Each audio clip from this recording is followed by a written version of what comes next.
del curso, puesto que la siguiente clase, o sea, el día viernes, tenemos una evaluación. Bueno, tenemos un trabajo grupal con relación al foro. El siguiente martes tenemos la lectura de la ISO 15489 que está en el aula virtual, una lectura pequeñita. Y finalmente, el 22 de julio, que es el otro viernes, tenemos el segundo examen parcial, que es sobre la lectura de la Escuela Superior de Archivística y Gestión Documental de España, de la Universidad de Barcelona, con relación a su certificación ISO 30301. ¿Ya? Entonces, yo les voy a enviar un correo el día de mañana nuevamente para programarnos y coordinar estas actividades, ¿ya? Para que quede, digamos, por escrito. Porque están en el aula virtual, están en su sílabo, pero de todas maneras se los voy a enviar.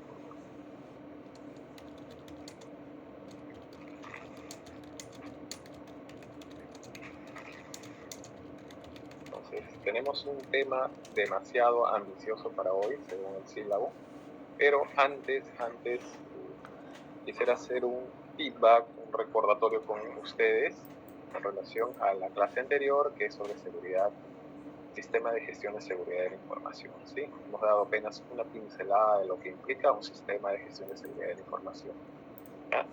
Natalia Sea, ¿te encuentras? Sí, profesor, justo iba a levantar mi manito. Disculpe Sí, que la última vez no pude atender, pero me encontraba en el transporte público y justo era mi horario de salida y la verdad que no podía. Ahora sí. ya me encuentro conectada. Ajá, por eso mismo tomo nota, digamos, los que no pudieron participar el viernes, que empezamos temprano, para hoy día retomar sus intervenciones. Natalia, cuéntame un poquito, quizás a modo de resumen, o lo más resaltante que comprende un sistema de gestión de seguridad de la información. Bueno, profesor, lo que estuvimos viendo la última clase fue sobre el plan de implementación de seguridad, que habló sobre lo importante que es identificar los puntos, ¿no? Lo que yo pude entender es que también estuvo explicando en la última parte sobre el análisis y la evaluación de riesgos, ¿no? Lo importante que es tener en cuenta el sistema de gestión de calidad, ¿no? Y el modelo de gestión documental que está dentro del anexo 3. Bueno, entendí que es la matriz, ¿no? Para el tratamiento de riesgo, donde podemos ver si es alto, muy alto, bajo o medio. Y bueno, viendo, ¿no?, el resultado, podríamos ver qué tipo de vulnerabilidad, ¿no?, puede resultar ese riesgo, si se puede actuar, si se puede minimizar, ¿no? Y bueno, es un tipo también de indicador, ¿no?, que se utiliza, ¿no?, para determinar qué riesgo tiene. Y también tengo entendido que también también habló sobre el tema de, bueno, el último punto que también había tratado antes de finalizar la clase fue sobre el tratamiento de los riesgos, la metodología de presentación de riesgos, cómo se identifica el riesgo dependiendo del activo. También comentó que luego de eso se analiza, ¿no? Se dan los valores y después, bueno, se modifica y luego nos da un resultado, ¿no?, por medio de un control. También nos había mostrado sobre un código de buenas prácticas, ya en lo último. Eso básicamente, bueno, entendí que era como una política de seguridad, ¿no?, de información. Creo que eran como 130 controles. Entonces, había citado de que dependiendo de los controles que se cumplieran, bueno, dependería también eso si se cumple o no lo que uno al objetivo, ¿no?, lo que se quiere llegar. Y sobre el principio de la clase, que justo después, bueno, me desconecté, había hablado sobre la diferencia, ¿no?, que había sobre la valoración y la valorización, ¿no? Y bueno, después, bueno, abarcó más que nada sobre la ISO, que habla también sobre el sistema de gestión de seguridad de la información, que es sobre la ISO 27000. Dentro de esa ISO, bueno, sí, que dentro de esa ISO, bueno, es toda una familia, ¿no? Que habla sobre el vocabulario, habla sobre los requisitos, la estandarización, los objetivos de control y cuáles son los controles que se deberían llevar a cabo. Y también comentó sobre de que también no es una guía, ¿no? Para la implementación del sistema de seguridad de la información. Y bueno, más o menos sobre eso es lo que pude anotar, lo que pude alcanzar a anotar. Muy bien, Natalia, gracias. He comentado, digamos, muchos, casi, a ver, has comentado sobre la metodología para la gestión de riesgos, que hemos visto así de modo superficial, ¿no? Y dicho sea de paso, hay una ISO para la gestión de riesgos. Hay como tal, hay una metodología propiamente para la gestión de riesgos.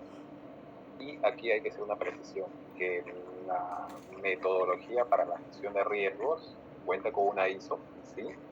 Y se ha incorporado en muchos otros sistemas de gestión. Entonces, si queremos implementar un sistema de gestión de calidad, hay que contemplar un sistema de gestión de riesgos. Si queremos implementar un sistema de gestión de documentos de acuerdo con la ISO 15489, tenemos que contemplar también la gestión de riesgos.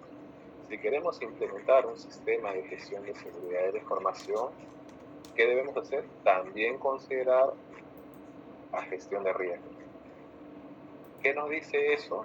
Que la gestión de riesgos está presente en muchos sistemas de gestión. Para calidad, para documentos, para seguridad de la información y para muchos otros más. Entonces, por eso ustedes en muchas ofertas académicas, no sé, se cruzarán con el tema en más de una ocasión, ¿no? Gestión de riesgos es un tema que está muy en boga. ¿Y por qué la importancia de la gestión de riesgos? Porque hay que gestionar adecuadamente los riesgos, ya que estos podrían impedir el cumplimiento de los objetivos de una organización. Entonces, si yo quiero cumplir mis objetivos, medida, el tiempo, la forma que yo he planificado, debo gestionar los riesgos, ¿no? Todo aquello que pueda afectar, ¿no?, negativamente el cumplimiento de mis objetivos. Ahora, hay riesgos que podrían ser aprovechables, pero esa es otra metodología y eso requiere ya más análisis y desarrollo, ¿no? De todas maneras, casi generalmente el enfoque o la metodología es para aquellos riesgos que puedan afectar negativamente. Sin embargo, nuevamente les comento que hay riesgos que pueden ser muy bien aprovechados, ¿no? Entonces, dicho eso, gracias, Natalia.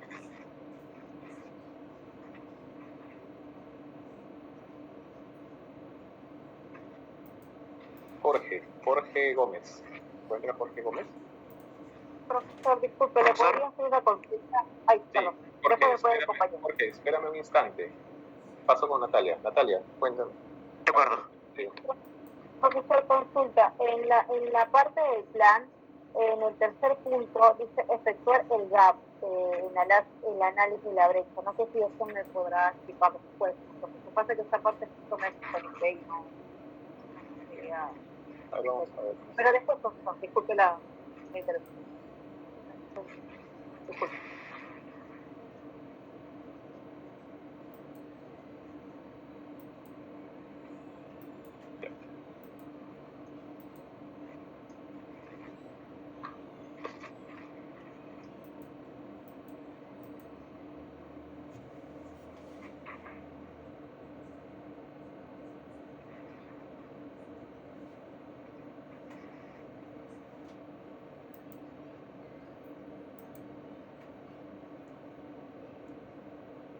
Jorge. Sí, Natalia, lo vemos luego. Aunque esa parte lo pasé, pero igual podríamos comentarlo brevemente. Hemos visto, también comentarte que hemos visto sobre todo la parte, el aspecto de la planificación de un sistema de gestión de seguridad de información.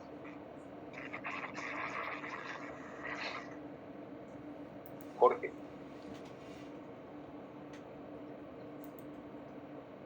profesor, estoy aquí. Ya. ¿Qué tal? Jorge, para gestionar adecuadamente un sistema de gestión de seguridad de la información, debemos identificar nuestros activos de información. ¿Sí? Entonces, ¿qué comprendes o qué es para ti un activo de información? Y si me pudieras proporcionar algunos ejemplos. Dijo que es un activo de información. Sí, un activo de información. Un activo de información, a ver, estoy pensando un ratito. Un activo de información es como un bien y servicio que creo que está construido y que creo que se dedica a... son como conjuntos de grupos o bases de datos en una empresa o de una entidad que se transfieren y están en constante actividad. Y que incluso son también grupos de personas que manejan archivos, o sea, activos de información, o sea, que son como información que está en constante actividad y que hay transición, como por ejemplo las famosas boletas o las contraseñas o los números de bancos o información de larga data porque está en constante flujo. Muy bien, Jorge. Jorge, creo que lo primero que dijiste estaba todo ok. Creo que ya lo último hay que saber en qué momento cortar para no irnos más allá de la definición.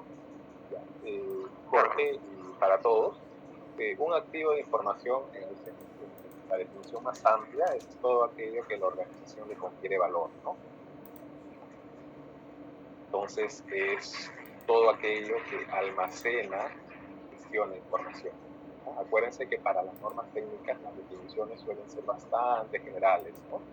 Justamente para que sean lo más flexible posible. Entonces, en el ejemplo, un activo de información podría ser el acervo documentario, ¿no? Podrían ser las personas que intervienen en el proceso. El propio proceso también es un activo de información, ¿no? Y si hablamos de proceso, hablamos del servicio, ¿sí? Entonces, el servicio, ¿sí? Por ejemplo, ¿y a qué me refiero con el servicio, señores? El servicio que ofrece Starbucks es considerado un activo de información, es un servicio con altos estándares de calidad, ¿cierto? ¿No? Y me refiero desde todo el proceso de compra, ¿no? El proceso de atención, ¿sí? Un servicio, por ejemplo, de un hotel 5 estrellas, ¿no? Desde el momento de la recepción misma del cliente, es un servicio, es un proceso y suele ser considerado también un activo, ¿no? Suelen cuidar muy bien porque, digamos, es el punto de entrada de toda la cadena de servicios, ¿no? Pueden ser las personas, pueden ser también equipos informáticos, ¿no? Y si me refiero a equipos informáticos, me refiero a equipos, ¿no? Tecnológicos, pueden ser software, pueden ser las propias microformas, pueden ser las firmas digitales, ¿no? Muy bien, Jorge, gracias. Profesor.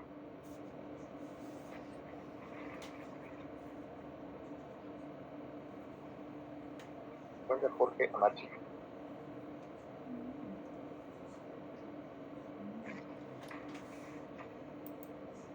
Profesor, buenas noches. ¿Qué tal, Jorge?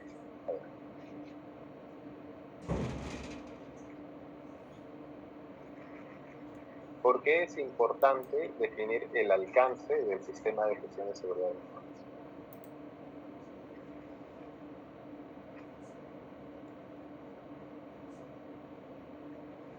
Definir. Sí, el alcance. O sea, si yo voy a implementar un sistema de gestión de seguridad de la información, tengo que definir mi alcance. O sea, ¿a qué va dirigido se refiere? O sea, ¿a qué personas le el alcance indica? ¿Hasta dónde? ¿Hasta dónde?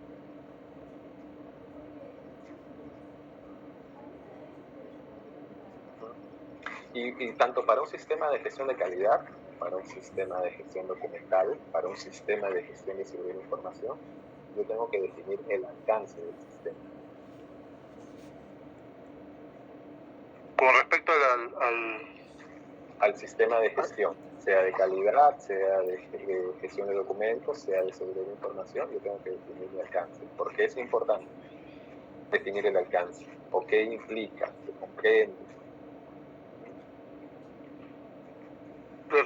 Lo que comprendo por alcance es que el sistema de información, a qué sector, ¿no? Va a alcanzar en sí, ¿no? Va a ser afectado en este caso, ¿no? Por ello. Más o menos por ahí estamos. ¿Ya? A ver, Miguel Córdoba. Gracias, Jorge. Yo creo. Miguel Córdoba.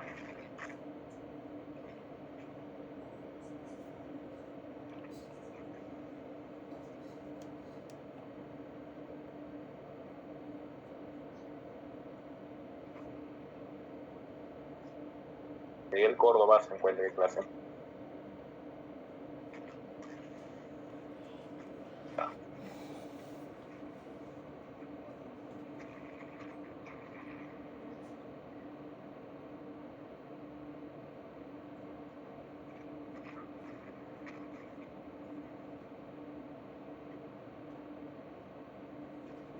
Profesor, una consulta. Sí. Profesor, usualmente activo se relaciona también con términos contables con depreciación. En este caso no sería así, pero me imagino que sobre todo los activos fijos como maquinarias, equipos, con el tiempo tecnologías tienden a depreciarse. Esto en gestión de riesgos se prevé a un plazo y se toma alguna medida. Ya, Pascual, buena pregunta. Miren, siempre hay que contextualizar los términos. Un activo para, digamos, el campo contable puede tener un significado. Sin embargo, para el sistema de gestión de seguridad de información, no hablamos solo de activo, sino activo de información, ¿no? Estamos hablando de nombre y apellido. ¿Ya? Y, por ejemplo, en términos contables, un activo puede ser, pues, ¿no? Como bien mencionaste, bienes, ¿no? Bienes que justamente respaldan el músculo financiero, ¿no? La gestión financiera de una empresa, ¿no? Puede ser maquinaria, puede ser su marca, puede ser un local propio, puede ser un vehículo, ¿no? Puede ser cuentas con liquidez en el banco, en fin, ¿cierto? Pero un activo de seguridad de información es todo aquello que almacena y gestiona información, que por lo tanto representa, tiene valor para mi organización y para mis procesos. Entonces, un activo de información también podría depreciarse, ¿sí? Claro que sí. Por ejemplo, un equipo tecnológico, ¿no? Un equipo tecnológico, una computadora de última generación, pues se considera un activo de información, sí, y se va a depreciar porque no deja de ser un bien, ¿no? Una base de datos, bueno, ahí sería sujeto a la discusión si se podría depreciar, pero podría perder calidad de información. Es algo que vamos a ver hoy día. Un poco lo que es gestión de la información, gestión de datos, vamos a dar unas pinceladas ahí, ¿ya? Entonces, una base de datos podría perder calidad de información, ¿no? Por ejemplo, un activo de información es el acervo documentario. El acervo documentario se valora y gran parte del acervo documentario podría ser eliminado en el tiempo, ¿no? Entonces, no se deprecia, pero podría reducirse, perder calidad, ¿no? Va a depender ya de las características del activo de información. ¿Sí? O, señores, las mismas personas, ¿cierto? Una persona considera un activo de información, por ejemplo, un profesional, ¿no? Si es que no llevamos capacitación continua, si es que no llevamos estudios de posgrado, ¿no? Y si no existe la experiencia, ¿ya? Y no me refiero a la experiencia de 15, 20 años haciendo lo mismo, ¿no? ¿Ya? Este es otro tema aparte, pues muchos profesionales se venden en el mercado, ¿no? Se cotizan en términos de número de años, ¿cierto? profesional con 5 años de experiencia, con 10, 15 años de experiencia, pero si esa experiencia, ese tiempo de experiencia no viene acompañado de nuevos retos, logros, quizás ascenso, ¿no? Laboral, ¿cierto? Entonces, y además no viene acompañado de otros estudios, ese profesional también podría perder cierto valor. ¿Sí? Ese activo podría también ser considerado perder valor. Y eso se vería reflejado tanto en el sistema de gestión de seguridad de la información, como también en términos laborales, ¿no? Podría ser prescindible de ese profesional, ¿cierto? Y hay un término que se llama empleabilidad. Entonces, ya el mercado haría lo propio, ¿no? Justamente en función a su empleabilidad. Es decir, si el profesional no sea capacitado, no sea especializado, ¿no? Si es que no viene acompañada de la debida experiencia profesional, ese profesional va a perder, digamos, calidad de empleabilidad, ¿no? O va a verse mermada su empleabilidad, mejor dicho. ¿Sí? Pascual, espero haber...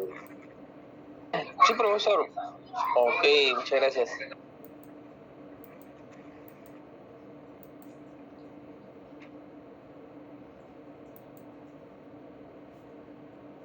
Estaba con Miguel Córdoba, ¿no?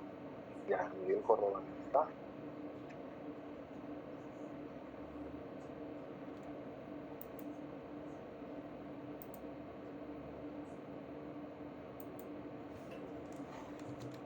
No está.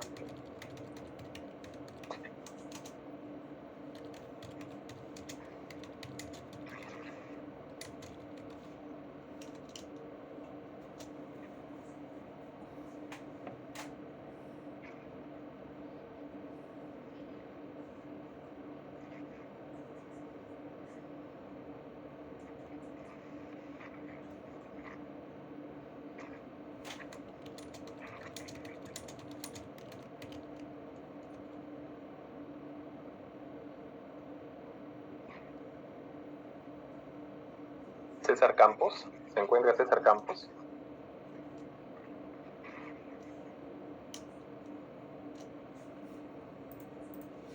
Sí, profesor, buenas noches. ¿Cómo estás, César? César, la misma pregunta. ¿Por qué es importante definir el alcance de un sistema de gestión, sea de seguridad de información, sea de calidad, sea de gestión de documentos? Porque es importante, me dice, ¿no? Sí, ¿por qué es importante o en qué consiste? Pero yo creo, profesor, que el sistema de seguridad de información que nos permite gestionar, ¿no? Adecuar la seguridad de información institucional, ¿no? Pero que frente a amenazas, ataques, introducción de errores, ¿no? Que pueda haber, ¿no? Pero yo creo que lo más importante sería es la confidencialidad, la integridad y la disponibilidad, ¿no? Que pueda haber en eso es importante, ¿no? Pero, sí, pero también, Carlos, pero yo creo que también puede tener unos beneficios, ¿no? Porque también puede reducir el riesgo, ¿no? Que produce pérdida de información, ¿no? Valiosa de una institución, ¿no? Contribuye a una revisión continua, ¿no? De los riesgos expuestos tanto a los colaboradores, ¿no? Y también ayuda al cumplimiento de metas, ¿no? Institucionales, ¿no? Que promete una seguridad informativa, ¿no? Del programa, ¿no? Creo que algo así, ¿no? A ver. Muy bien, Jorge, gracias. Perdón, César. Sí, profesor.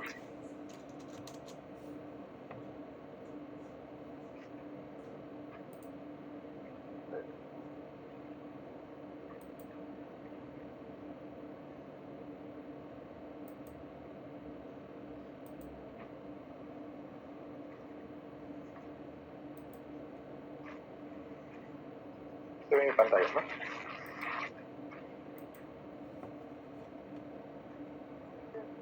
Ya, señores, definir el alcance de un sistema de gestión de seguridad de información, de calidad, de documentos, es importante porque nos permite de dónde hasta dónde, ¿no?, va a alcanzar mi sistema de gestión. Entonces, ustedes saben que una organización se gestiona bajo el enfoque de procesos, ¿no? Va a tener procesos estratégicos, procesos misionales y procesos de soporte. Entonces, mi sistema de gestión va a comprender determinados procesos que yo debo considerar en su alcance, ¿no? Entonces, puedo decir que mi sistema de gestión comprende procesos misionales de gestión pedagógica, ¿sí? Gestión pedagógica, y podría incluir también el proceso de soporte, de reclutamiento y postulación de alumnos. Postulación de alumnos. Entonces, allí ya estoy definiendo qué procesos forman parte de mi sistema de gestión de seguridad de información. Entonces, si voy a considerar, como vimos en el ejemplo con la escuela, ¿no?, el proceso misional de gestión pedagógica, de carrera, o de los cursos básicos, intermedios, avanzados, y además el proceso de soporte por medio de reclutamiento de alumnos, entonces justamente ya identificando, mapeando esos procesos, yo voy a poder, ¿qué cosa hacer? Identificar sus activos de información. En el proceso de gestión pedagógica estarán pues los activos de información, ¿no?, los documentos, ¿no?, las mallas curriculares, o sea, los expedientes pedagógicos, ¿no?, las mallas curriculares, ¿no?, los sílabos, esos tienen un proceso también de revisión y actualización constante, ¿no? Estará también el personal docente, ¿no? Estará también en las propias aulas, ¿no?, como activo formación, ¿sí? Interviene, ¿no? Necesito tener aulas obviamente equipadas, ¿no? Entonces, y en los procesos de soporte, pues también los procesos de reclutamiento, ¿no? Seguramente habrá base de datos, ¿no? No sé si postulan a través de alguna aplicación, se inscriben, ¿cierto? ¿Ya? Entonces, también hay un prospecto, creo, ¿sí? Que se considera un activo, ¿no? Entonces, yo necesito definir nuevamente el alcance, es decir, delimitar qué procesos intervienen en el sistema. Entonces, podría abarcar 5, 10, 15 o acaso todos los procesos, ¿no?, de la organización, ¿no? Ahora, muchos sistemas de gestión de calidad que existen en medio pueden tener algunos procesos, otros muchos, ¿no? Pero siempre, cuando ustedes vean, pues, ¿no?, la institución, no sé, el ministerio tal o la municipalidad tal tiene un sistema de gestión de calidad, o sea, que en el fondo tienen que ver qué procesos han certificado, ¿no?, qué procesos intervienen en su certificación.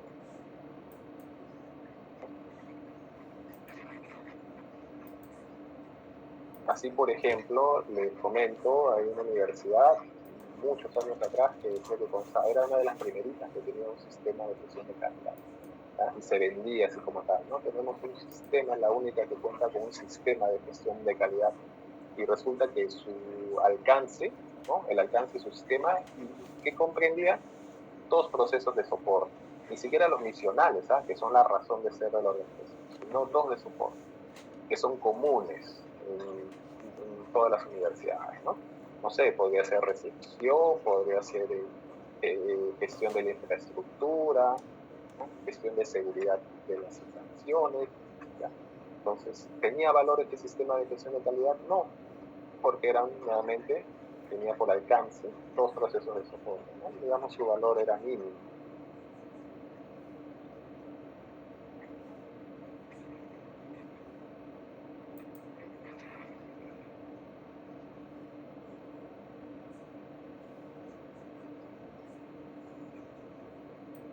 Tanto de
Señores, entonces, cerrando el tema del sistema de gestión de seguridad de la información, pasaremos a ver la clase de hoy, es procesos archivísticos normalizados, perspectiva de la normalización, posibilidades futuras. Ya, señores, con relación a la perspectiva, primero tengo que comentarles que ese contenido del sílabus en sí es súper ambicioso. Yo no creo estar en la capacidad de comentarles sobre perspectiva. Es un campo de estudio muy complejo, ¿no? Ese contenido del sílabo debe modificarse, ¿no? Fue heredado del sílabo docente anterior. Entonces, yo sí les puedo compartir alguna información que sería de su interés, ¿ya? Pero creo que el tema de perspectiva queda bastante largo, ¿no? Bastante amplio, ¿ya? Y hablar de perspectiva y en la parte de lo que es gestión de documentos ya implica pues hablar de otros aspectos relacionados, ¿no? Big Data, ¿qué más? Podría ser confidencialidad de la información, gestión de datos personales, entre otros, ¿no? Entonces, gestión de conocimiento, aunque son temas ya ampliamente estudiados, no son temas nada nuevos, ¿no? Pero quizás para efectos del curso, dado también que estamos en un segundo ciclo de una carrera, podríamos comentarlo, ¿sí? ¿No? De hecho que sí. Antes de hablar, digamos, de temas más complejos, donde todavía no hay mucho campo de estudio, en todo caso todavía hay literatura no incipiente, sino todavía literatura por asentarse, por más estudios relacionados a la archivística, por ejemplo, de blockchain, ¿no? También es otro tema ahí que está en boga y está en proceso de más investigación, ¿no? Entonces, veamos. A ver.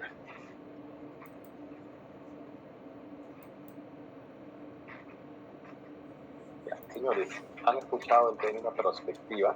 ¿Qué es perspectiva para ustedes?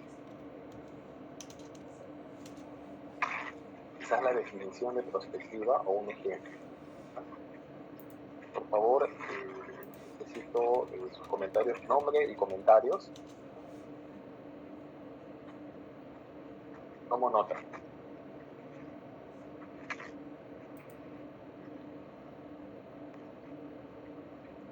Yael Mirano, ¿se encuentra?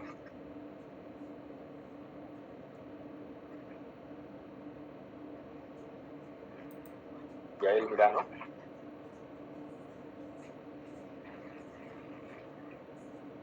¿Dónde está Yael?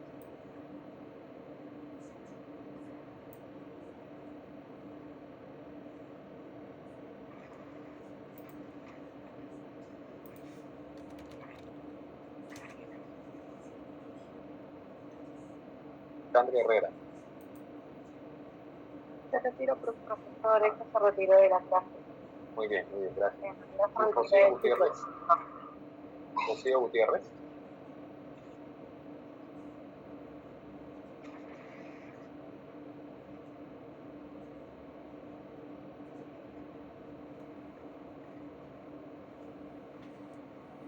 Profesor, ¿puedo participar? Por supuesto que sí. Les comento que estoy cerrando el curso, estoy cerrando notas, que creo que los más interesados son ustedes. Le habla Miguel Velázquez. ¿Qué tal, Miguel? Ya, en cuanto a las perspectivas, lo que sé es que se trata de una visión a futuro, tomando en cuenta todos los factores económicos o sociales. Quizás un ejemplo sería el tema de la tecnología, ¿no? Porque, por ejemplo,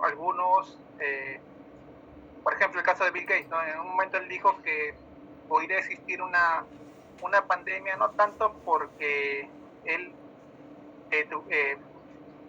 sino que él tenía datos de que evidentemente había una globalización, ya existía, hubiese existido en el pasado ciertas pandemias que si bien eran controladas, podía existir la posibilidad de que no se controle, o sea, y él más o menos en sus conferencias buscaba que se acelere el tema de la tecnología en cuanto a brindar servicios, y ciertamente ciertas empresas fueron beneficiadas en el sentido de que se adaptaron mucho más rápido a la nueva realidad, ¿no? Sí, muy bien, gracias Miguel. Miren, estamos en una clase virtual, todos tenemos una computadora, así que fácilmente podemos acceder en perspectiva al toque de googleo, ¿no? Así que en una clase presencial a veces sería más complicado, ¿no? Habría que construir el término, hacer el mapa de conceptos, ¿no? Sí, Miguel, perspectiva, digamos, en términos sencillos, es todo un campo de estudio donde intervienen pues, diferentes disciplinas, diferentes ciencias, para justamente determinar, predecir, mejor dicho, el futuro, ¿no? El futuro de una sociedad, de un campo de conocimiento, ¿sí? Entre otros. Entonces, hay metodologías, hay libros sobre perspectiva. Entonces, muchos coinciden, básicamente todos tienen el enfoque, digamos, la perspectiva en una sociedad tiene por denominador el avance y desarrollo de la tecnología. Sí, ¿alguien participó? Ya. Estoy compartiendo pantalla, están en el chat, preferiría el audio para poder verlo. Jorge, adelante. Sí, profesor, ¿qué tal? Buenas noches. Sí, en realidad ese término es muy, muy interesante. Como dice el compañero, ¿no? Es una especie de proyección hacia el futuro en base a criterios científicos, técnicos, ¿no? Y bueno, se ha hablado mucho últimamente de perspectiva, sobre todo en este contexto que hemos pasado de la pandemia. Y recuerdo que en ese contexto también hubo algunos eventos, incluso en archivístico hubo. Sobre todo he visto que ese enfoque aquí, por lo menos en Latinoamérica, lo empezó con fuerza Daniel Flores, que es un archivero brasileño, que justamente aquí también hizo eventos con ese título de Prospectiva en Archivística. Y bueno, ahí, por ejemplo, yo empecé un poco a consumir lo que es preservación digital y todo lo que más o menos ahora ya no es tanto en perspectiva, porque ahora ya es de otra manera, una realidad más cercana, que está todavía preparándose, pero cercana. Pero en ese entonces sí era una perspectiva, ¿no? Y bueno, se habla de otras tecnologías ahora por ejemplo, que vamos a utilizar con el tiempo, ¿no? Y a nivel ya internacional me parece interesante bueno, yo sí como historiador también, esta parte de dedicarme a la archivística, sigo bastante a Yuval Harari, que en realidad es un intelectual, es un historiador, ¿no? Es un historiador de Israel que en realidad tiene toda una influencia, sobre todo a nivel de la política mundial, ¿no? Lo siguen los grandes líderes políticos, y él tiene toda una teoría en base a estudios históricos, y también hay otros libros que él ha podido desarrollar con una perspectiva hacia el futuro, ¿no? Por ejemplo, él menciona en una de sus obras, bueno, la más importante en mi opinión, la Homo Deus, que en realidad él describe como la teoría, bueno, en el futuro que todo apunta a la teoría de que todo es un flujo de datos, ¿no? Que con el tiempo todo se va a reducir a eso, ¿no? Y bueno, y hay toda una conceptualización del futuro en base también a la tecnología, entre otros, pero para él se centra en el flujo de datos, ¿no? Que va a pasar por ello, y las transformaciones que también vamos a tener como humanidad van a ser muy diferentes, ¿no? Entre otras muchas cosas interesantes que plantea. Muy bien, gracias Jorge. Sí, miren, la perspectiva es un campo de estudio, ¿no? Multidisciplinario, ¿no? Aquí hay que hacer la diferencia con la futurología. Futurología, videntes, chamanes, ¿no? Astrólogos, en fin, gente pues, profesionales que dedican muchos años a estudio, pero digamos, ¿no? Tienen las bases científicas suficientes. Entonces, la perspectiva justamente busca predecir, ¿no? Proyectar escenarios futuros, escenarios, es el término. Entonces, ustedes cuando utilizan el término más lato, más prosaico, ¿no? Me voy a proyectar, ¿no? Es decir, voy a imaginar el futuro, ¿no? Un escenario futuro, ¿no? Entonces, la prospectiva, por ejemplo, estudia, ¿no? Un escenario futuro social. Y la sociedad, pues, está regido primero por el sistema, ¿no? Capitalista, ¿no? O, mejor dicho, la globalización, ¿no? Eso es digamos, un patrón, ¿no? La globalización. Entonces, señores, la globalización, la interconexión, pues, de países, de sistemas, ¿no? De mercados, ¿no? Entonces, no es ajeno, por ejemplo, a los documentos electrónicos, ¿cierto? Si yo soy una empresa privada, una minera, ¿no? Voy a tener un sistema de gestión de documentos electrónicos tanto en campamento, en provincias como en capitales, también como en otros países, ¿cierto? Entonces, hablar de globalización también es hablar, pues, de, en términos nuestros, de documentos, ¿no? Interoperabilidad, ¿no? Interoperabilidad de sistemas de información, ¿sí? Etcétera. Y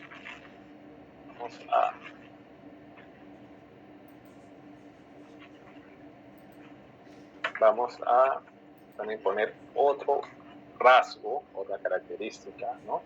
De la sociedad presente y futura, es el cada vez mayor desarrollo, vamos a ponerlo así, cada vez mayor avance de la tecnología, ¿cierto? Señores, mucho tiempo hemos convivido con el documento en soporte papel, ¿sí? Desde el siglo, no sé, 11, 12, 13, antes que el papel, recuerden que era el papiro, ¿no? El pergamino, es decir, el papel hecho a base, pues, de fibra animal, ¿no? Fibra vegetal, luego el papel que conocemos, pues, ¿no? Que ya es fibra vegetal y otros insumos, ¿no? ¿Ok? Mucho tiempo hemos convivido con papel. Sin embargo, ya hoy en día hablamos de electrónico, ¿cierto? Ya, y también el futuro, pues, en lo que es documentos electrónicos, también va a intervenir seguro lo que es el blockchain, ¿no? Entre otros términos que ustedes los van a ir viendo conforme avancen en la carrera, ¿no? Entonces, esas son dos de las características más importantes, ¿no? De la sociedad. Y con lo que comentó su compañero anterior, sí, un buen ejemplo es la pandemia, ¿no? Por ejemplo, en siglos pasados, una pandemia hubiese tenido una viralización más lenta, ¿no? El propio de la globalización es que la pandemia proliferó y se esparció con rapidez, ¿no? Pero nuevamente estamos en un mundo globalizado, ¿cierto? Pero propio, pues, del avance de la ciencia hoy en día, la pandemia fue controlada en 1 año a 2 años, no sé, en un tiempo súper reducido, ¿no? Siglos atrás una pandemia a veces duraba 1 década, por decirlo así, ¿no? Y las pandemias también son constantes en el mundo, no es la primera pandemia que ocurre, ¿ya? Entonces, ¿qué nos quiere decir eso? Que toda tecnología trae beneficios y también trae problemas, dificultades, riesgos.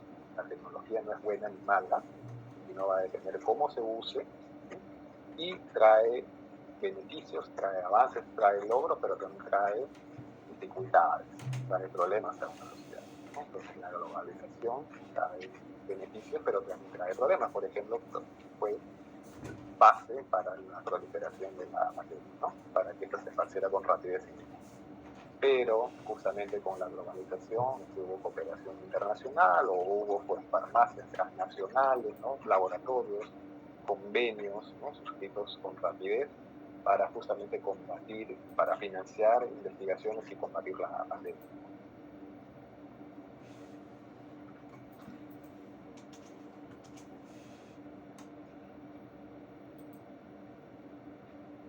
Entonces, señores, sí compartirles esta página, ¿ya?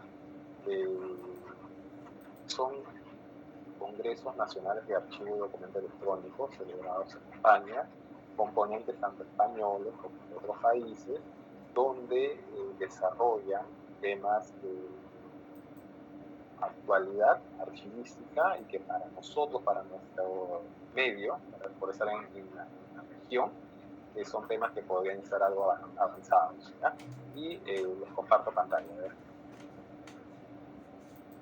Ya, miren, por ejemplo, esta es la tercera edición del 2022, empezó en el 2020, y hablan pues de transformación digital, retos de futuro de los archivos, ¿no? La gestión del dato y uso de inteligencia artificial, ¿cierto? ¿Ya? Ciclo de vida del expediente electrónico, ciberseguridad y preservación, ¿no? Interoperabilidad, modelos de transformación digital, ¿sí? Entonces, señores, hay muchísimos temas que ya donde pues se exponen datos, ¿no? Donde se exponen evidencias justamente de que muchas instituciones públicas españolas ya vienen incursionando en determinados temas, ¿no? Ya no es hablar propiamente de futuro, sino más es hablar de buenas prácticas, ¿sí? Se exponen evidencias, ¿no? Problemáticas, retos, dificultades. Entonces los invito a revisar esta página, este sitio en el YouTube, donde ustedes pueden ir ya viendo algunos temas más, por qué no decirlo, avanzados.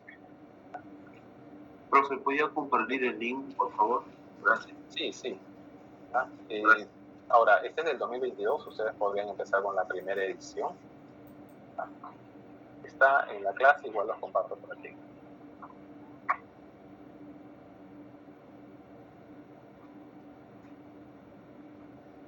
Señores, pregunta, ¿estamos en un cambio de era o en una era de cambios? Una era de cambios.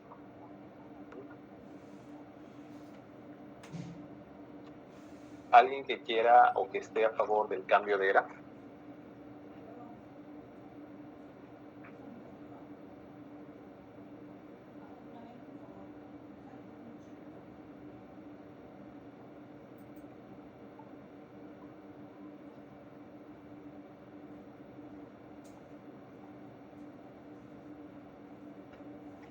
Porque mencionaste que eras historiadora. Quizás puedas... Sí, profesor. Quizás puedas comentarnos algo como historiador. A ver, ¿qué podría decir? Bueno, no soy el único profesor, por si acaso. Creo que Okay. pero igual puedo hacer un comentario. En realidad no voy a leer la pregunta. A ver, ¿estamos en un cambio de era o en una era de cambios? ¿Ok? Sí, parece un poco como que una pregunta que invita un poco a filosofar y a reflexionar. Claro, la era en realidad es dentro de la historia, aborda más que nada lo que es la periodificación, ¿no? del tiempo, ¿no? Del tiempo histórico. Entonces, cambio de era, ahí estamos hablando si es que vamos a pasar de una era a otra, ¿no? Tendríamos que ver si vamos a remitirnos a lo cronológico o en todo caso a un periodo histórico que está en pleno cambio, ¿no? O de repente lo podemos relacionar con un periodo, no sé si lo está enfocando a nivel histórico, a nivel del paradigma archivístico, es muy amplia la pregunta. En general, y en general, ¿tú por cuál de los dos eliges? Pero hablamos de la historia, hablamos del paradigma archivístico, de los dos.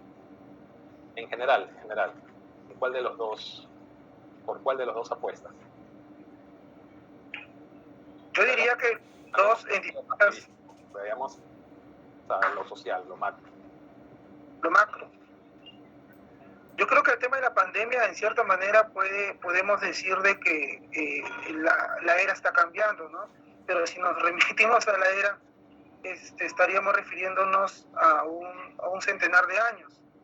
Entonces, si somos más cronológicos, la era ya cambió ya en el 2000. por ahí como que el cambio de era no. Por ciclo, por siglo, perdón, por milenio. ¿Tú por cuál de los dos apuestas? Tendrías que elegir. ¿Cómo? ¿Por cuál de los Dejando un lado cronológico. No lo escuché bien eso. ¿Cuál de los dos eliges? ¿Cambio de era o era de cambio? ¿Qué crees que vivimos? Así en un término más genérico, era de cambios. Sí, muy bien. Igual que tu compañera anterior, ¿no? ¿Con quién intervino? No, profesora Nat. Ana Paredes. No, profe, Nat. Natalia, perdóname. No estoy compartiendo pantalla, no veo la lista. Ok, sí. Mire, Jorge, Natalia. Profesor, sí. Disculpe, bueno, yo iría por el cambio de era. Nombre, por favor. Lescano Castillo. Lescano, iría por el cambio de era porque, bueno, por lo que he buscado, en el cambio de era es, o sea, ponle periodo antiguo a periodo moderno, ¿no? Pero si lo aplicamos a la clase de hoy, en el sistema nosotros recién estamos yéndonos a la transformación digital.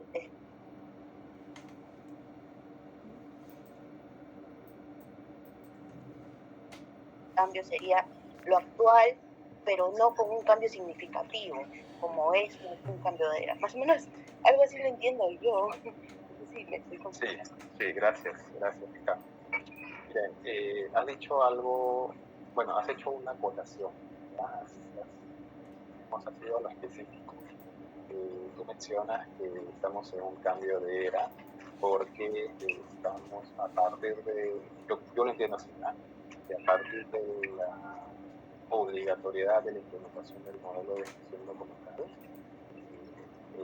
la gestión documental peruana, estamos en un cambio de era, ¿ya? Pero la obligatoriedad es en la administración pública, ¿no? Implementar el modelo de gestión documental es en la administración pública, no la privada, no alcanza la privada.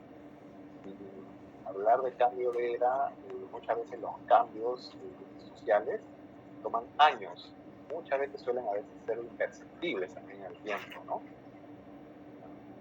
Hemos ido de la noche a la mañana, igual que la independencia del Perú, ¿no? Entonces, habría que definir cuál es el alcance de era, ¿no? Quizás el término era es bastante amplio. Lo que, por ejemplo, la globalización, ¿no? Si bien fue un parteaguas, ¿no? Produjo un cambio de eras, podría ser que sí, pero no se dio de la noche a la mañana, sino fue progresivo en el tiempo, ¿no? Y quizás los expertos diagnosticaron pues las transformaciones sociales, ¿no? Políticas propias de la globalización. Algo que también contribuyó quizás a hacer un parteaguas es la Internet, ¿no? Internet nos ha visto, ¿no? Y no era esperada, y de un momento que trajo muchísimos cambios sociales, políticos, económicos, ¿no? Entonces, nuevamente un cambio de era es algo progresivo en el tiempo, ¿no? Ahora, una era de cambios, sí, ustedes saben que lo más seguro, la constante en la vida, ¿sí? Es los cambios. No hay nada fijo, todo cambia. Y más aún en nuestra época, donde los cambios cada vez son más constantes, más acelerados, ¿cierto? Ahora cada vez se produce más información, cada vez hay mayores avances y descubrimientos en el campo de la ciencia, ¿no? Antes los cambios, pues, los descubrimientos tomaban años, tomaban décadas, ¿cierto? ¿No? Desde, por ejemplo, Newton, Copérnico, Darwin, ¿no? Ha pasado muchísimo tiempo y hoy en día, pues, hay tantos descubrimientos, se produce tanto conocimiento en el mundo, ¿no? Que ya incluso hablamos de una intoxicación, ¿no? Parte de nosotros, ¿no? Habla también sobre producción de información, ¿no? Algo mucho el término de intoxicación por ejemplo, tiene incluso también una connotación psicológica, donde hoy en día se produce tanta información que las personas tendemos a sufrir estrés, ¿no? Por la sobreproducción de información y principalmente por su consumo, ¿no? Hoy en día, por ejemplo, proliferan las fake news, ¿no?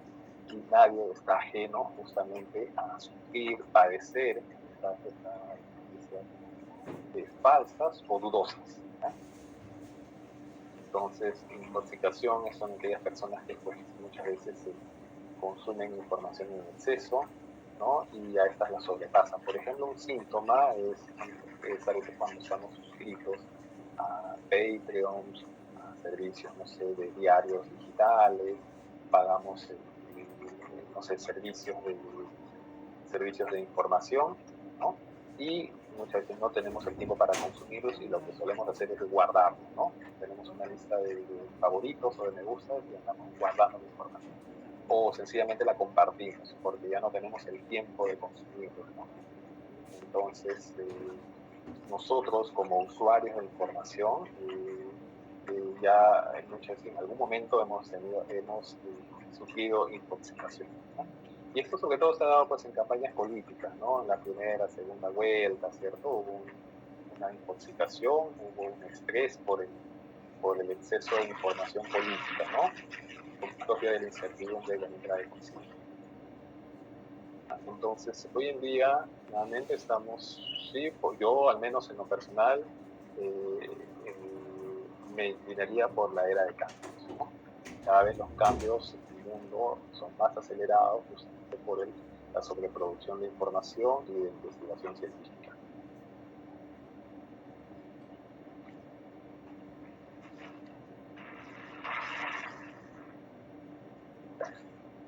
Repito.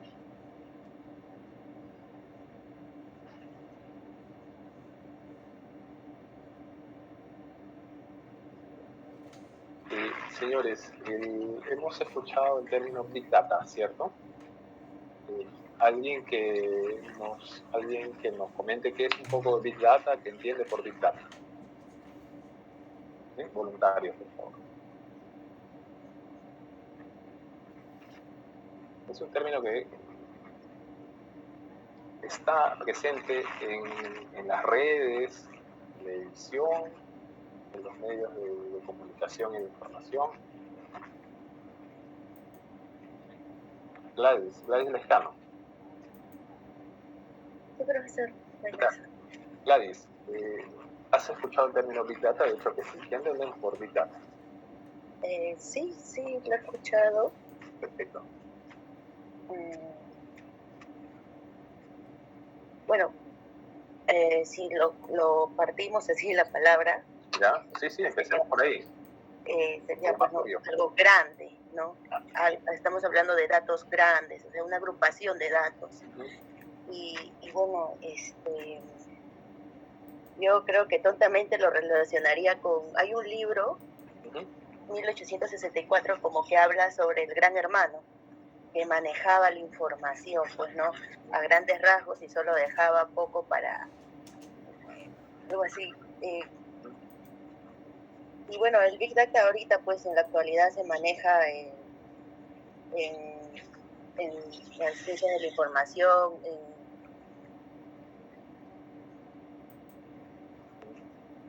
Ya. no sé. Muy bien, Gladys. ¿Alguien había levantado la mano? Natalia, creo. Roxana. ¿Qué tal, Roxana? Adelante, te escucho. Te escucho a lo lejos, Roxana. Sí, como ya lo había advertido Gladys, bueno, lo que yo siempre he tenido por entendido desde el colegio era que cuando hablábamos de Big Data era un gran uso de datos. Todo esto se virtualizado, ¿no? Ahora, entendamos de que estos datos sirven para tomar decisiones, recogen además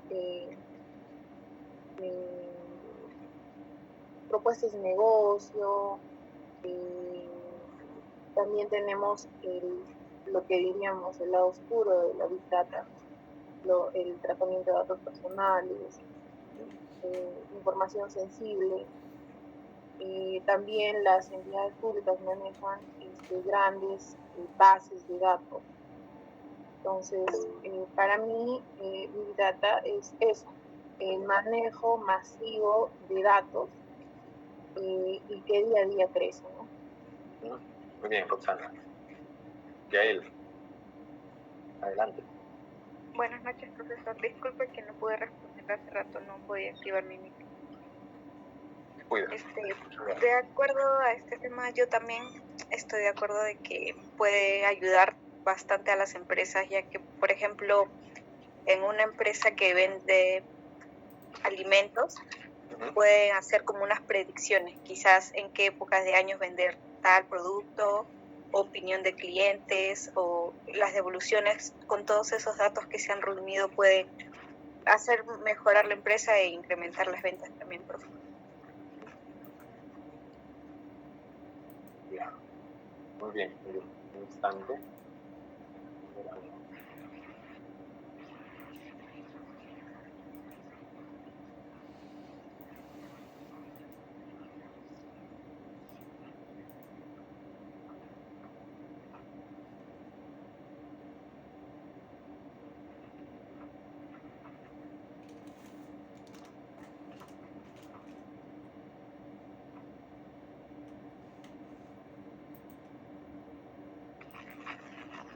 Ya, sí, miren, Big Data es el procesamiento de grandes cantidades de información. Básicamente eso, ¿no? Como bien comentaron sus compañeras, Big, ¿no? Grandes, masivos, ¿sí? Ahora, hablar de Big Data es justamente trae consigo los procesos, ¿no? Primero, si voy a gestionar grandes cantidades de información, debo pensar cómo voy a capturar esa información, ¿no? Muchos servicios digitales, por ejemplo, capturan información de cantidad de usuarios, ¿no? Por ejemplo, Facebook, ¿no? Instagram, ¿cierto? Ellos almacenan, nos capturan, almacenan, procesan grandes cantidades de información, ¿no? Ellos aplican lo que es Big Data, ¿cierto? Entonces, nosotros cedemos mucha información, ¿no? De nuestros datos personales, sí, también de nuestro consumo.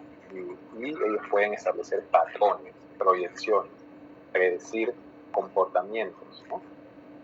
Por ejemplo, en el caso de Netflix, ¿cierto? Ustedes, Netflix podría saber en qué momento del día se conectan, qué tipo de usuarios, establecer perfiles de usuarios, ¿no? Cuáles son las películas más vistas, y en base a mucha de esa información les recomienda y ellos producen más contenidos, ¿no? En función justamente a toda la data que ellos capturan. Entonces, uno de los retos de la Big Data justamente es capturar grandes cantidades de información. Pero mucha de esa información tiene que estar debidamente estructurada, ¿no? Porque nosotros generamos información, pero ellos tienen que capturar esta información y normalizarla, por llamarlo así, o estructurarla para poder procesarla. Entonces voy a compartir un instante.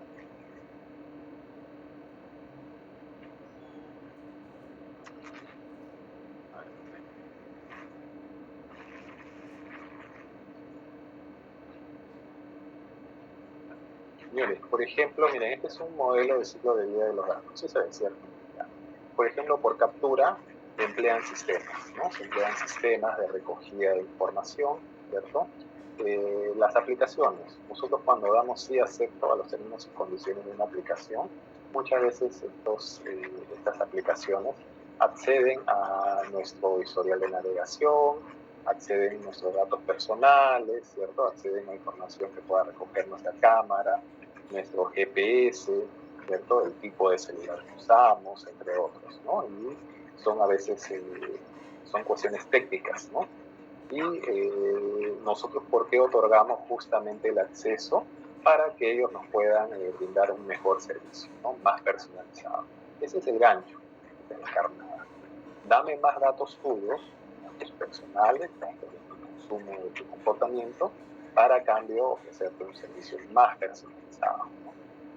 Entonces, señores, por ejemplo, alguna vez fui a sacar dinero al banco,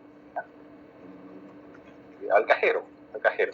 Fui al cajero y me apareció un mensaje, ¿no? Diciendo, señores, ¿no? Estimado Arthur, porque sabe por qué la tarjeta, yo soy el titular, ¿no? Obviamente yo usaría mi tarjeta. Entonces, estimado Arthur, 1 minuto para actualizar tus datos de contacto, ¿no? Que también no dejan de ser datos personales, ¿no? Actualizar tu correo electrónico y tu número de teléfono, y a cambio participarás en un sorteo para un viaje doble a la Copa América. Entonces tú dices, oye, ¿quién no quiere ganarse un viaje todo pagado, ¿no? Para la Copa América de Brasil en ese entonces, ¿no? A cambio puede darle mi correo y mi teléfono, que pues está muy bien, lo pueden conseguir por la internet, ¿no? Lo brindo a cualquier proveedor, a cualquier, ¿no? Cuando compro algo. Entonces se dan cuenta que por un gancho, por un premio, ¿no? Cedemos a veces fácilmente nuestros datos personales. Y es el gancho perfecto, ¿cierto? Eso también te dice que debería quizás existir mayor regulación, que la hay, pero estas promociones a veces son la coartada perfecta. Entonces, hablar de Big Data es hablar del proceso de captura, también de transformación, ¿cierto? ¿Para qué vamos a capturar y almacenar grandes cantidades de información si no la vamos a transformar, ¿no? Si no esta data tiene que ser, estas bases de datos muchas veces tienen que tener una limpieza, ¿no? Una limpieza, tiene que tener, eliminar. ¿En qué consiste la limpieza de datos? Por ejemplo, señores, voy a llevarlo al campo archivístico. Ustedes tienen un inventario documental ¿por qué no decirlo un Excel? Ya chiquitito nomás. Hablar de Excel no es hablar de Big Data. Un Excel tiene una capacidad, tiene un límite. Entonces, ustedes tienen un inventario, un Excel, ¿cierto? Y necesitan migrar toda esa data a un repositorio institucional, ¿no? A un gestor de archivos. Entonces van a adquirir la solución tecnológica, un gestor de archivos, de acuerdo con el reglamento de la Ley de Gobierno Digital, y necesitan recargar toda su metadata, ¿no? Que está en un inventario en Excel, y donde hay, pues, que han venido trabajando años atrás, ¿no? Entonces, migrar esta data, ¿qué requiere? ¿No? Justamente su limpieza, porque yo voy a hacer carga masiva de esa metadata, ¿no? No es que yo voy a agarrar y voy a copiar campo por campo en el sistema, ¿no? O no es que voy a hacer un copy-pega, ¿no? Yo necesito hacer una migración, es todo un procedimiento, ¿ya? Entonces, ¿qué necesito hacer? Limpiar la data de ese Excel, ¿no? ¿Cómo limpiaré la data? Por ejemplo, señores, puede estar, no sé, oficina de gestión y trámite documentario en un campo, y en otro campo debe decir oficina de gestión, acaso podría decir gestión y trámite documentario, ¿no? Entonces se dan cuenta que ahí tenemos data mal ingresada, ¿no? Data que necesita ser normalizada, necesita ser estructurada, ¿no? Entonces puede haber data replicada, data ¿no? O sea, duplicada, puede haber data completa, data desactualizada, ¿no? Entonces ahí la gestión interviene en lo que es la limpieza de datos, ¿no? Que no deja de ser justamente una actividad que también concierne a nuestras actividades de gestión documental, ¿no? Entonces, nuevamente, en este ciclo de vida de gestión de datos, nuevamente vamos a hacer un análisis de los datos, ¿cierto? Vamos a procesar datos, ya sea con métodos estadísticos, ¿no? Con algoritmos, ¿no? Donde podría yo procesar grandes cantidades de información y establecer patrones, ¿no? Y hay programitas también de lo que es para hacer minería de datos, ¿no? Entonces, y otra pregunta más, ya analicé los datos, ya obtuve información valiosa, tengo que también visualizarlos, tengo que elaborar reportes, dashboard, ¿no? Aquí también lo que es Business Intelligence, ¿no? Generalmente Business Intelligence abarca, ¿no? estos procesos, ¿no? Y hoy en día el Business Intelligence también está muy en boga porque justamente intervienen los procesos de captura, transformación, ¿no? De datos. Capturar grandes cantidades de información procesarlos, analizarlos y visualizarlos adecuadamente. Es bien, a veces es como ese tablero de control de un avión, ¿no? Donde vemos tableros coloridos, semaforizados, ¿no?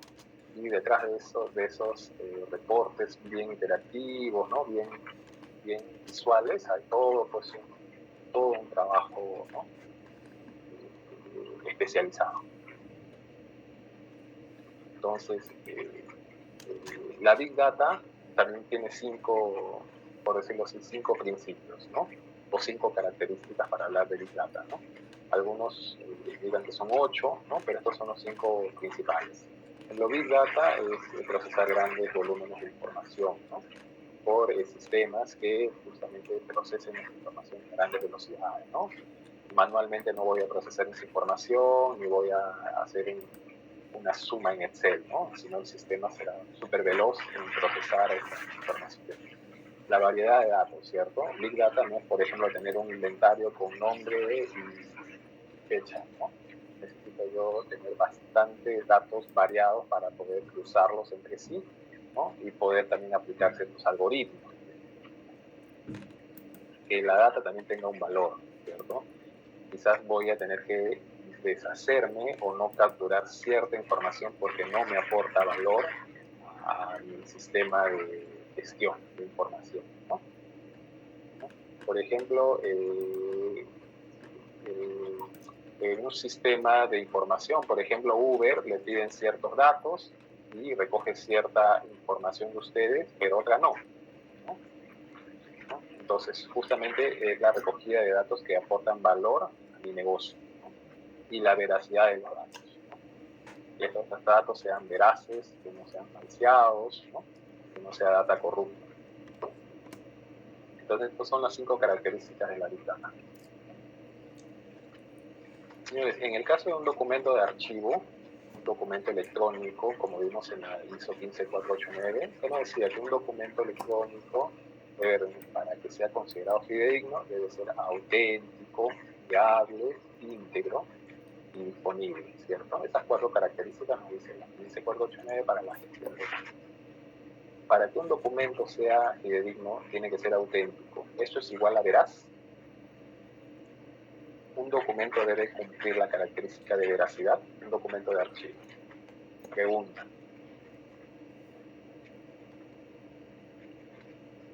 Pregunta para la clase en general.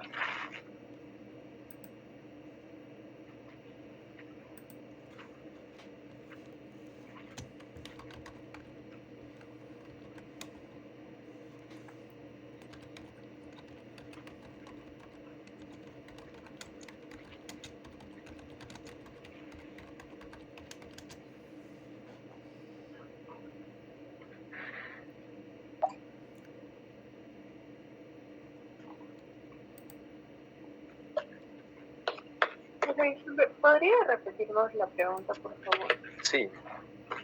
Un documento fidedigno, según la 15489, tiene que reunir pues, características de autenticidad, fiabilidad, integridad y disponibilidad. Nos da esas 4 características, pero no nos indica la veracidad. Entonces, pregunta, ¿un documento de archivo debe reunir características de veracidad? Yo pienso que sí, profesor.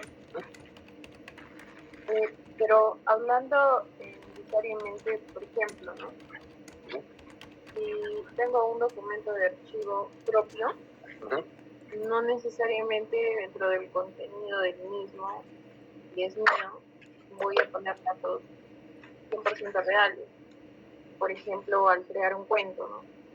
Pero yo creo que debiera ser obligatorio que un documento sea veraz si es que este es de uso público y obligatorio. En el caso de, por ejemplo, las entidades, cuando publican una información, podrían generar, si es que el contenido del mismo no es veraz, que haya desinformación.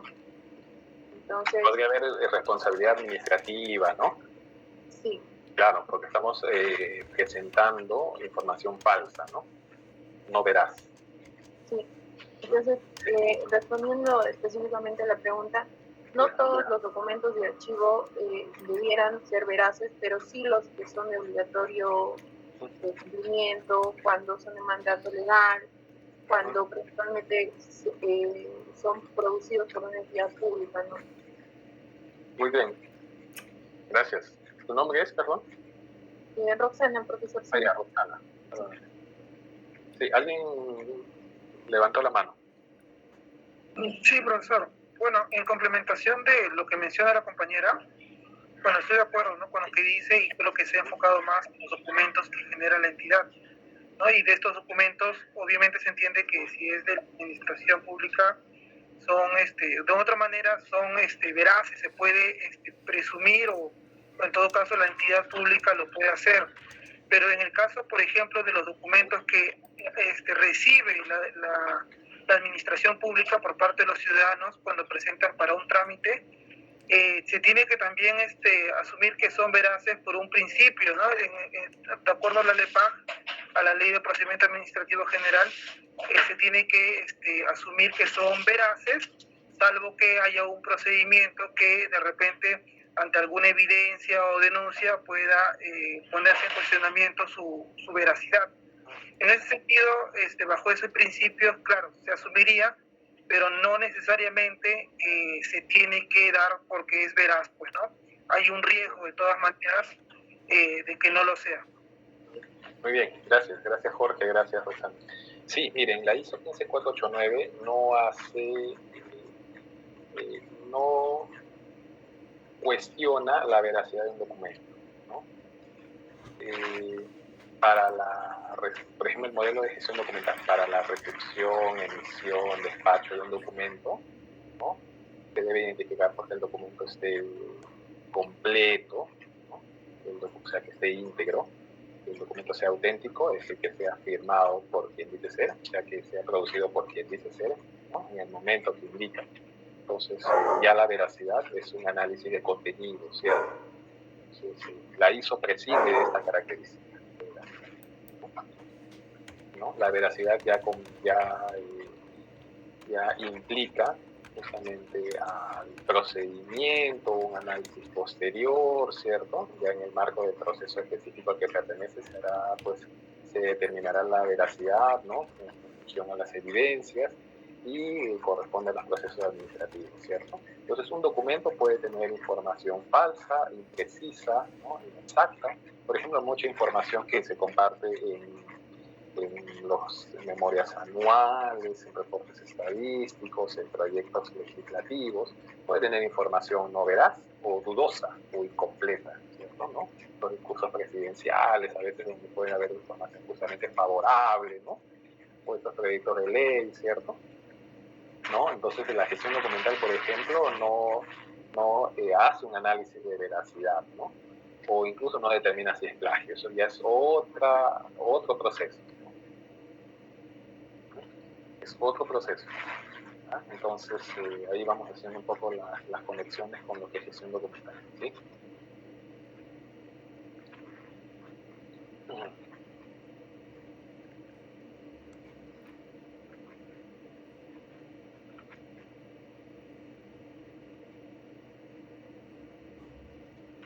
Ya, señores, entonces hemos visto una aproximación a lo que es ciclo de vida de los datos, pero debemos preguntarnos qué es un dato.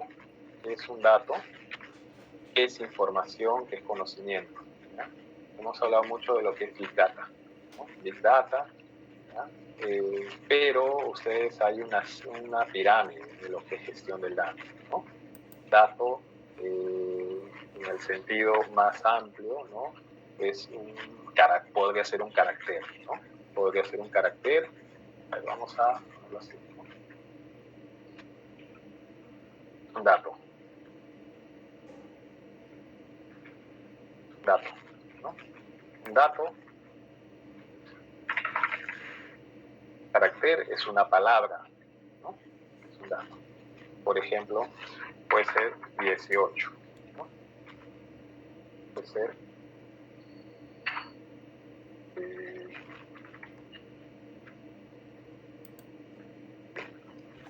son datos, están estructurados, es un dato numérico, ¿no? Es un dato tipo texto, ¿cierto? Es un dato. Información es cuando yo asocio este dato con otro dato, ¿no? Y le doy un concepto.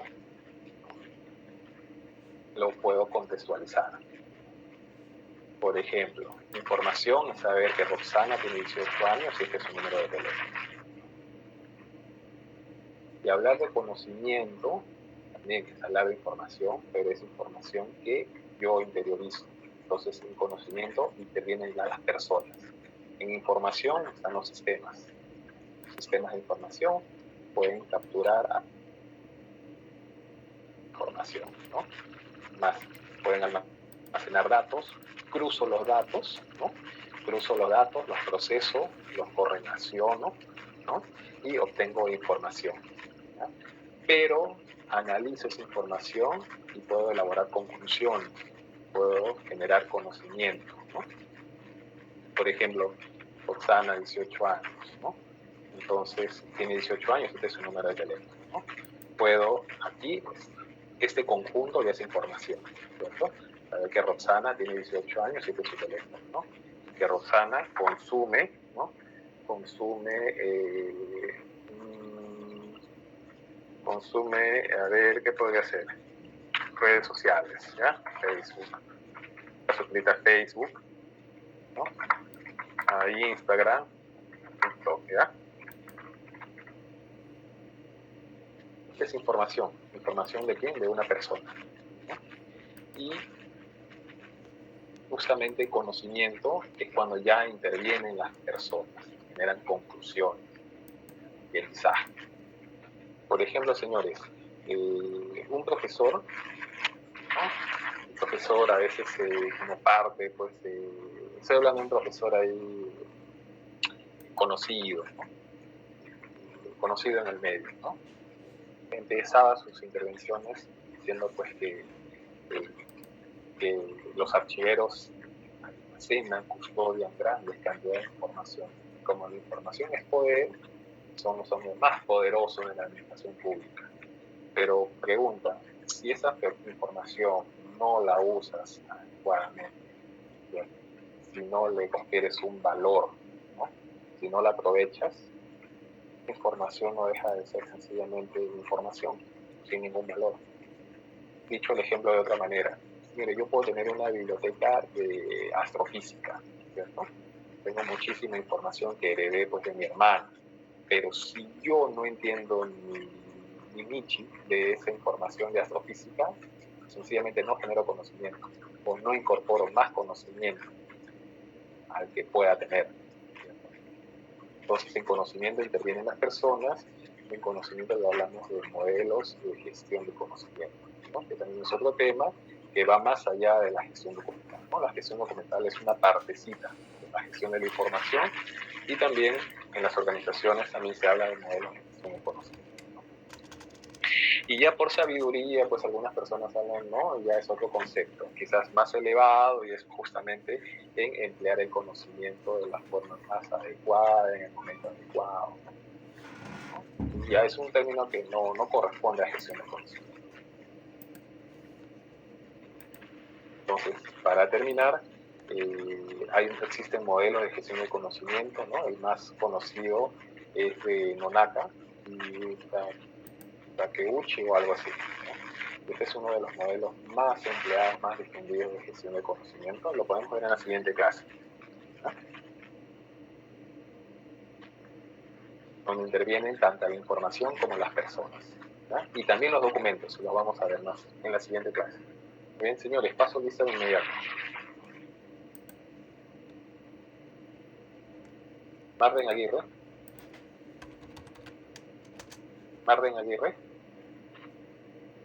Patrick Agurto.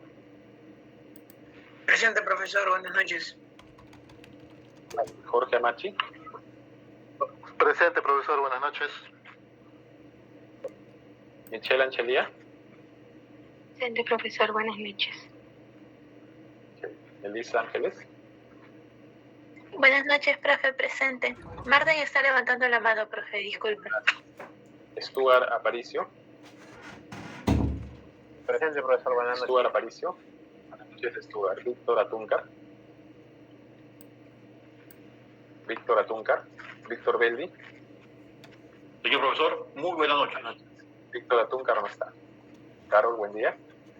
Presente, profesor. Buenas noches. Buenas noches, Carol. Manuel Calderón.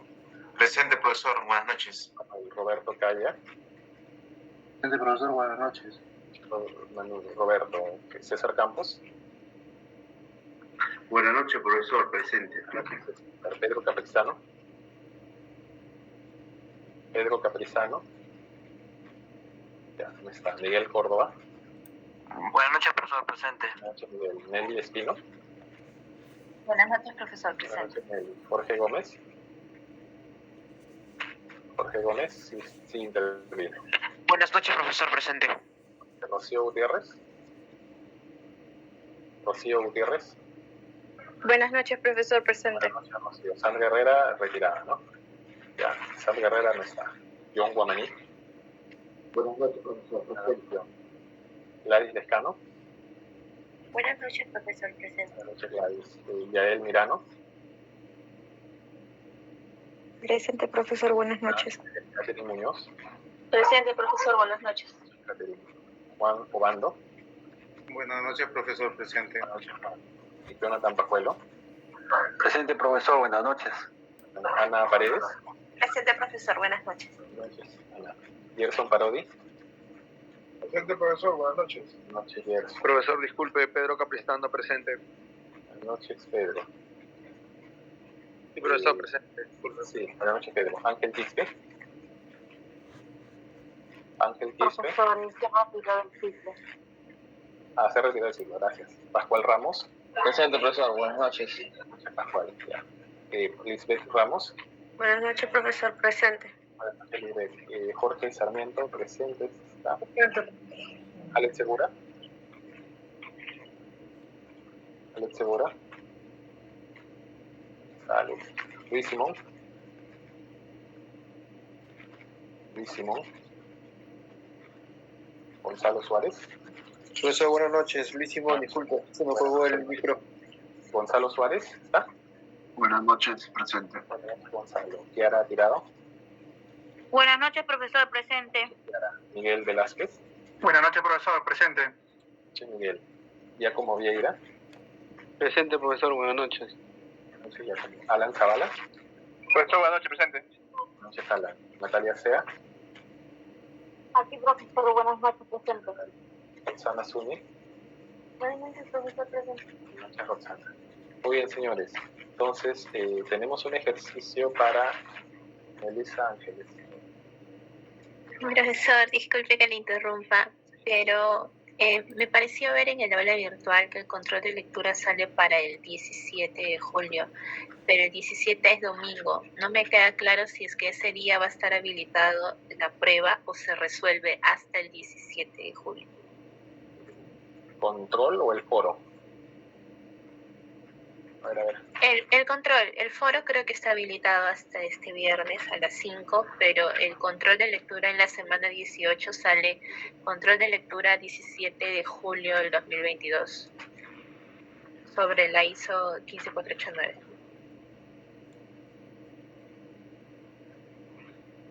Eso está en el aula virtual. A ver, lo veo de inmediato. ¿Ya?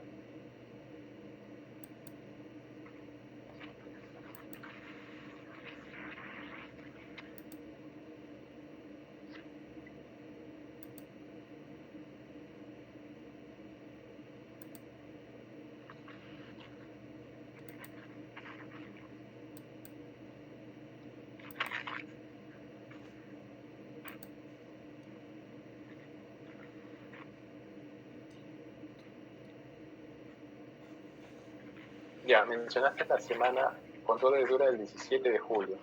Ya, bueno, ahí hay un error de indexación del archivo. No, porque yo voy a enviar el correo y voy a corregir eso. ¿Ya? Hay un error material en la indexación de esa lectura. Ya está bien, usted va a indicar las fechas. Sí, voy a enviar el correo. Bien, gracias. De acuerdo con, te lo hago llegar al delegado. Muy bien, señores. Gracias. Hemos hecho una pincelada también a lo que es prospectiva y algunos temas que conciernen a la gestión de documentos, gestión de la información. En la siguiente clase vemos lo que es gestión del conocimiento. ¿Ya?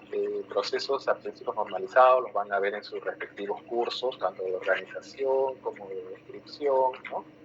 Ahí ya abordarán ampliamente los procesos archivísticos y su respectiva normalización. Elisa.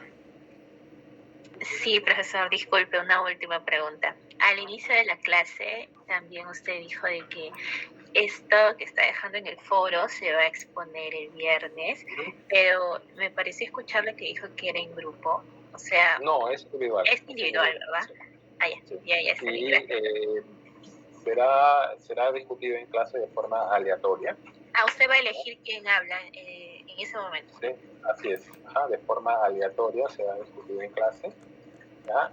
Nuevamente, hemos comentado de buenas prácticas de gestión documental, tanto del modelo de gestión documental, la ISO 15489, pero a veces se aprende del error. Por eso es importante identificar las malas prácticas. Señores, por malas prácticas me refiero a todo el grupo.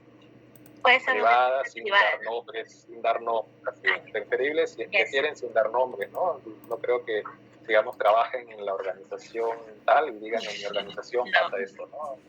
Entonces, ahora, con malas prácticas me refiero también a prácticas riesgosas, prácticas dudosas o que no tienen la evidencia suficiente para demostrar que es una buena práctica, ¿ya? No seamos dicotómicos, seamos básicos, como suele decir en muchos medios hoy en día, de bueno o malo, sino hay todo un campo intermedio de dudoso, riesgoso, ¿no? Ya está bien, gracias, profe. Señores. Gracias, señores, nos vemos el día viernes. Dios lo bendiga, señor profesor, muy buenas noches. Buenas noches.